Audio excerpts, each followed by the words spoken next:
Seigneur, nous avons soif que tu viennes nous visiter encore ce matin. Que tu viennes, Seigneur, encourager. Que tu viennes guérir. Nous sommes ensemble pour parler du travail, des pièges du travail. Votre émission Allons à l'autre bord va encore nous guider pour que nous puissions voir ce que c'est le travail et comment le travail peut être un fardeau dans l'œuvre de Dieu. Nous allons prier. Seigneur notre Dieu, nous voulons t'élever, te glorifier, te magnifier parce que tu es Dieu.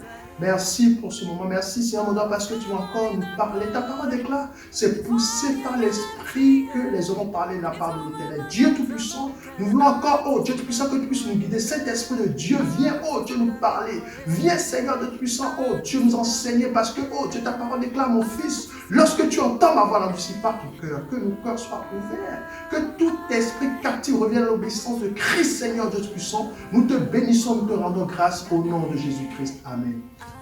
Sans plus tarder, nous allons prendre la parole de Dieu dans le livre d'Exode 5, verset 9. Je lis pour la gloire de Dieu. Accabler ces gens de travail, qu'ils aient par là de quoi s'occuper et qu'ils ne prêtent plus attention à des paroles mensongères. Bien-aimé, là où tu es, je te parle parce que le travail est quelque chose de central aujourd'hui dans notre société.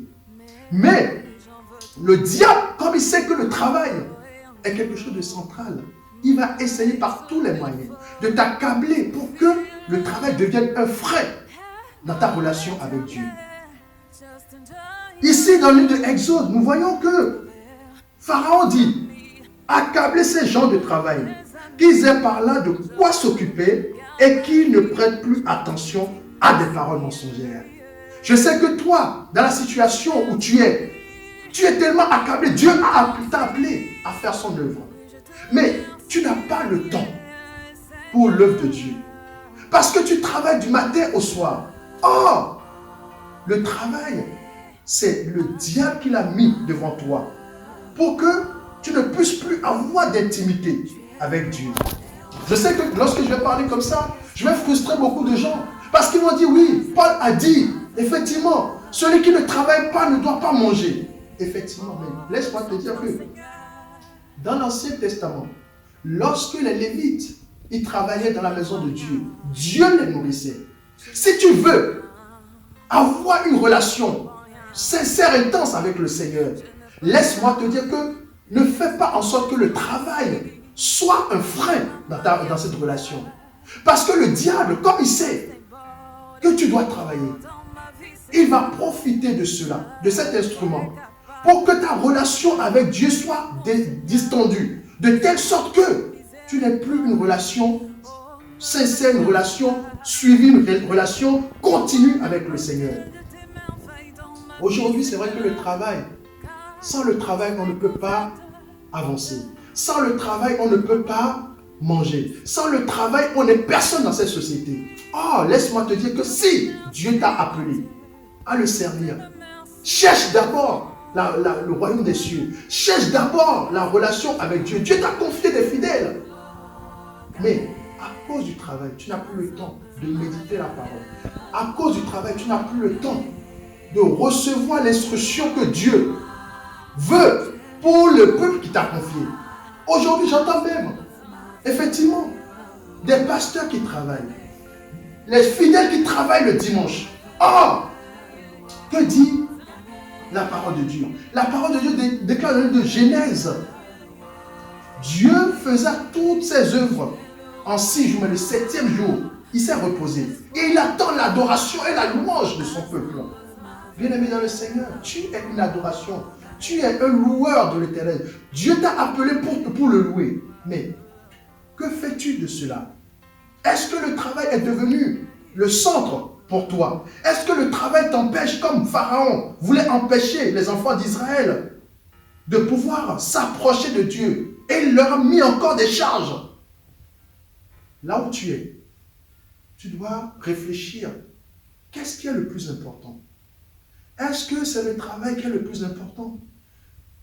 Tu es tellement occupé que lorsque les fidèles t'appellent, lorsque quelqu'un t'appelle pour te dire « Ah, j'ai besoin frère, tu dis, oh, je vais t'appeler, mais tu n'as pas le temps de l'appeler. Lorsque tu es dans cette situation, bien-aimé dans le Seigneur, laisse-moi te dire que tu dois savoir que le travail est devenu un frein à ta relation avec Dieu. Bien-aimé dans le Seigneur, toi qui es fidèle, qui m'écoute, si tu veux que ton pasteur soit consacré entièrement pour prier pour toi, pour jeûner pour toi, pour passer la nuit à prier pour toi, tu dois d'abord libérer ton pasteur du travail qu'il le fait. C'est vrai que beaucoup, il y a une nouvelle doctrine, si je peux me permettre, qui dit que même les pasteurs doivent travailler. Mais laissez-moi vous dire que les hommes de Dieu qui vous disent que les pasteurs doivent travailler, ils vous ramènent dans la perdition. Parce que si tu es un homme de Dieu, tu es appelé à faire l'œuvre de Dieu. Donc tu n'es pas appelé à travailler. Mais cela dépend aussi des fidèles. Bien-aimés dans le Seigneur, ne regardez pas que vos pasteurs, oh, ils vont manger les dîmes et les offrandes que vous donnez. Parce que la Bible déclare que celui qui sert dans la maison de l'Éternel doit part au trésor de l'Éternel. Amen. Alléluia. Dans Ecclésiaste 1:3, la parole de Dieu déclare, quel avantage l'être humain retire-t-il de tout le travail? Alléluia. Tu dois savoir pourquoi tu travailles. Alléluia. Est-ce que, tu dois te poser la question, est-ce que le travail que je fais m'aide dans l'œuvre de Dieu? Parce que souviens-toi que avant toute chose, tu dois mettre Dieu au premier plan. Si ton travail t'empêche d'avoir une relation avec le Seigneur, laisse ce travail-là.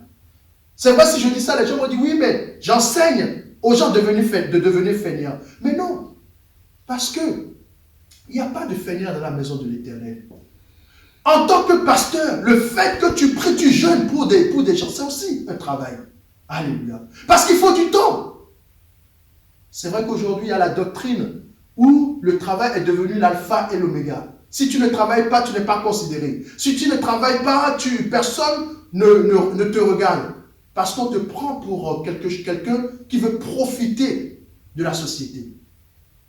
Bien sûr, dans la société, tout le monde ne peut pas travailler. Il y a des gens que Dieu a appelés à travailler et d'autres que Dieu n'a pas appelés à travailler. Mais si tu as un appel sur ta vie, fais un travail qui va te libérer du temps. Il y a bien du travail qui peut te libérer du temps. Mais si tu fais un travail où tu rentres à la maison, tu es fatigué, tu dois t'occuper de ta famille, tu dois t'occuper de l'église. Bien-aimé, tu n'es qu'un homme et tu ne peux pas tenir, tu n'es qu'une femme et tu ne peux pas tenir comme ça éternellement. Voilà pourquoi même les hommes de Dieu ont des infarctus, des hommes de Dieu ont du surmenage, des hommes de Dieu prennent des médicaments, des calmants. Bien-aimés, marchons dans la sagesse. Parce que la Bible déclare que Dieu confondra la sagesse des sages et l'intelligence des intelligents. J'aimerais dire à quelqu'un aujourd'hui, fais attention à ton travail. Fais attention à ne pas consacrer plus de temps à ton travail qu'à Dieu. Cherche premièrement le royaume des cieux et sa justice. Et le reste te sera donné par-dessus tout. La Bible n'a pas dit, cherche d'abord le travail. Et le reste te sera donné par-dessus tout. Cherche d'abord, premièrement, le royaume des cieux et sa justice. Et le reste te sera donné par-dessus tout. Bien-aimé dans le Seigneur, c'est vrai que aujourd'hui, il y a même le travail le dimanche. Ça, c'est la stratégie du diable. Dans le temps, personne ne travaillait le dimanche.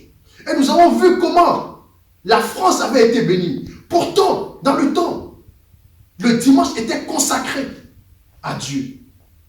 Mais aujourd'hui, on travaille tous le dimanche, mais il y a encore plus de pauvreté. Nous devons réfléchir.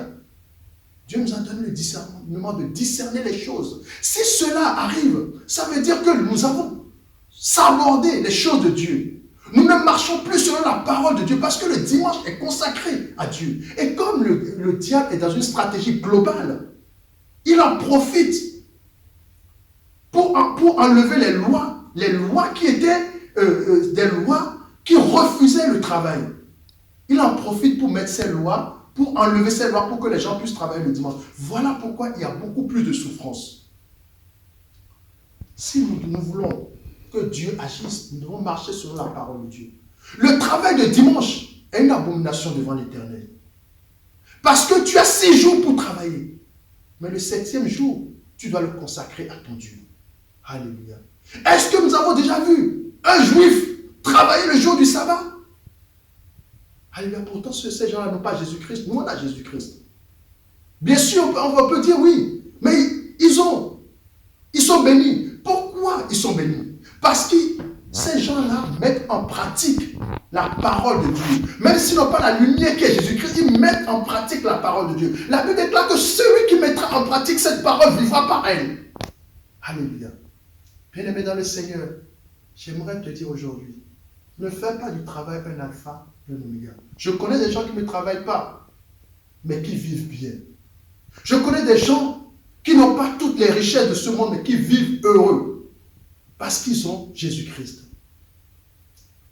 Si tu n'as pas Jésus-Christ, tu n'as rien. Mais si tu as tout et tu n'as pas Jésus-Christ, tu n'as rien. Bien-aimé dans le Seigneur, je sais que notre message, nous en tout cas sur la chaîne, votre chaîne TV, La Couronne de Vie, nous allons continuer ces émissions. L'émission qui s'appelle Allons de l'autre bord. Ces émissions vont nous apprendre à encore aller encore plus en profondeur avec le Seigneur. Parce que nous ne voulons pas rester superficiels. Alléluia. Bien-aimé dans le Seigneur, toi qui disais, oui, le pasteur ne travaille pas à partir d'aujourd'hui, j'aimerais que dans ton esprit, tu enlèves cela dans ton esprit. Si ton pasteur ne travaille pas, gloire à Dieu. Parce que le temps qu'il a, il va le consacrer à Dieu. Et va le consacrer à prier pour toi. Et c'est une bénédiction pour toi. Amen. Toi, mon frère qui travaille le dimanche, fais en sorte de demander à ton patron, à la société dans laquelle tu travailles, dis, moi je ne veux plus travailler le dimanche. Prie. Dieu est capable de changer ton emploi du temps. Alléluia. Je vais vous donner un témoignage. J'étais avec une servante de Dieu. Et puis, à chaque fois, elle vient au culte et après, elle doit aller au travail. Et je lui dis, maman, écoute, moi je te dis, laisse ce travail-là tomber. Elle m'a dit, mais si je laisse le travail tomber, comment je vais manger? Je lui ai dit, non, écoute-moi. Dieu suffit à lui-même. Elle a laissé tomber le travail. Mais je vous dis, jusqu'à aujourd'hui, elle ne s'est jamais demandé de quoi je vais vivre. Le diable, c'est le menteur. La Bible déclare que c'est celui qui accuse, qui nous accuse. Donc il va t'accuser aussi dans le travail. Il va lui dire, mais Seigneur, c'est ton serviteur, c'est ta fille. Mais pourtant, il travaille le dimanche. Pourtant, il laisse ton œuvre pour aller travailler. Alléluia. C'est vrai. Autrefois, je connais beaucoup de gens. Lorsque ils étaient au pays, ils étaient vraiment, comment dirais-je, en feu pour le Seigneur. Ils venaient à l'église le lundi, mardi, mercredi, jeudi, vendredi, samedi, tous les jours. Mais lorsque Dieu a fait grâce, Dieu les a bénis, sont venus en Europe. Ces mêmes personnes, ils étaient à la maison de l'Éternel. Mais lorsqu'ils ont eu leurs papiers, ils ont commencé à manquer. Et puis quand tu les appelles, oh pasteur, tu sais, c'est le travail. C'est le travail, c'est le travail. Bien-aimé dans le Seigneur, ce qu'un homme aura semé, il le récoltera. Je te dis aujourd'hui que le travail ne soit pas un frein dans ton ministère, que le travail ne soit pas un frein pour ta vie chrétienne, que le travail ne soit pas un frein, parce que le diable commence par cela, parce qu'il sait que à travers le travail, alléluia, il va faire en sorte pour te décourager. Parce que le fait que tu ne vas pas prier, le fait que tu ne vas pas plus louer l'Éternel le dimanche, tu vas commencer à te fatiguer spirituellement. Et tu vas commencer à regresser spirituellement. Et un jour, tu vas voir que tu n'iras plus à l'église. Même pour prier, ça va être difficile pour toi. Et toi qui es homme de Dieu, toi que Dieu a appelé à servir, à conduire son peuple, fixe d'abord ton regard, alléluia, sur le travail que Dieu t'a donné. Le travail que Dieu t'a donné, ce n'est pas de travailler pour un païen, mais c'est travailler dans la maison de l'Éternel. Et Dieu te récompensera.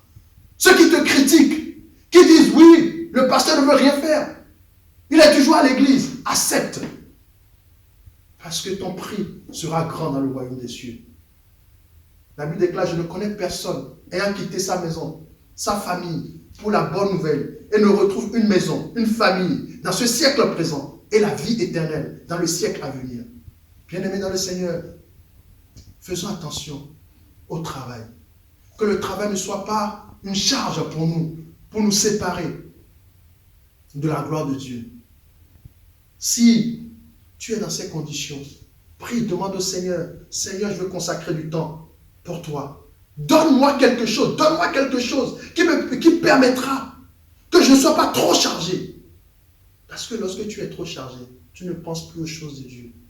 Voilà pourquoi, bien-aimé dans le Seigneur, si tu es leader dans une assemblée, le conseil que je peux vous donner, c'est que assemblons-nous dans les assemblées pour créer des sociétés, pour créer des choses dans la maison de l'Éternel, afin que les leaders de la maison de l'Éternel ne puissent pas aller travailler pour un païen. Parce que lorsqu'ils vont aller travailler pour un païen, le païen va en profiter pour les détourner de Dieu. Mais lorsque c'est un travail qui est fait dans la maison de Dieu, lorsque c'est une société qui est construite par Dieu, on mettra toujours en avant les choses de Dieu. J'aimerais encore fortifier quelqu'un aujourd'hui. Si tu es encore dans la réflexion, en voulant savoir si je dois laisser le travail dans lequel je suis pour servir l'Éternel, mon frère, fonce. Ne regarde pas, n'écoute pas ce que les gens te disent. Qu'est-ce que tu vas manger? Qu'est-ce que tu vas faire? De quoi tu vas te vêtir? Voici, nous arrivons presque à la fin de notre émission. Allons à l'autre bord. J'aimerais te remercier là où tu es. Et j'aimerais prier pour toi afin que Dieu puisse te fortifier. Dieu puisse encore te donner le chemin afin que tu mettes en priorité les choses de Dieu devant. Seigneur notre Dieu, nous te bénissons, nous te rendons grâce. Je prie pour mon frère, pour ma soeur qui est, oh Dieu, derrière l'écran et qui se demande comment je dois faire pour servir l'Éternel. Où est-ce que je vais trouver le temps pour servir l'Éternel? Le temps me manque parce que le travail m'a accablé. Comme nous avons lu dans le livre d'Exode, Pharaon a dit, chargeons ces personnes afin qu'ils ne puissent pas trouver le moyen d'aller servir l'Éternel. Dieu Tout-Puissant, je prie que tu puisses, oh Dieu, fortifier mon frère, fortifier ma soeur, que cette décision qu'il veut prendre, qu'il ne doute pas, parce que tu seras avec lui, va toucher le cœur du patron de mon frère et de ma soeur, afin que lorsqu'il va demander de changer d'emploi du temps, de dire moi je ne veux plus travailler le dimanche, que son patron écoute et qu'il accepte. Parce que toi, tu es capable. La Bible déclare que le cœur des rois est comme un torrent dans les mains de Dieu. Tu l'inclines tantôt à gauche, tantôt à droite. Va incliner le cœur de ce patron. Oui, toi, c'est mon roi, qui est un serviteur de Dieu, qui travaille. Mon souhait pour toi, c'est que tu ne travailles plus. Tu peux construire, tu peux bâtir quelque chose. Tu peux ouvrir une société dans l'église qui va te permettre de ne plus travailler pour les gens, pour consacrer plus de temps à l'œuvre de Dieu. C'est le souhait de Dieu pour toi. Je vous remercie. Et nous allons nous revoir bientôt pour une autre émission. Allons à l'autre bord. Soyez bénis.